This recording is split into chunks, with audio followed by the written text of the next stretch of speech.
જિલ્લામાં પીએમ કિસાન ઉત્સવમાં પ્રધાનમંત્રી નરેન્દ્રભાઈ મોદીએ 1,19,680 જેટલા ખેડૂતોમાં ઓનલાઈન પૈસા જમા કર્યા। માંગરોળના વાંકલ ખાતે પીએમ કિસાન ઉત્સવ પ્રાથમિક શાળામાં યોજાયો।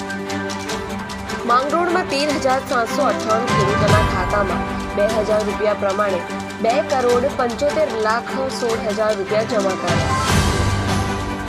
ઉમરપાડામાં 12,293 ખેડૂતોના ખાતામાં 2,45,86,000 જમા કરાયા। માંગરોળ તાલુકા પ્રમુખ મનહર વસાવા, દીપક ચૌધરી, યુવરાજસિંહ સોનારિયા, ઉપ સરપંચ શૈલેષ મૈસુરિયા, મોટી સંખ્યામાં ખેડૂતો અને અધિકારીઓ મોટી સંખ્યામાં હાજર રહ્યા હતા।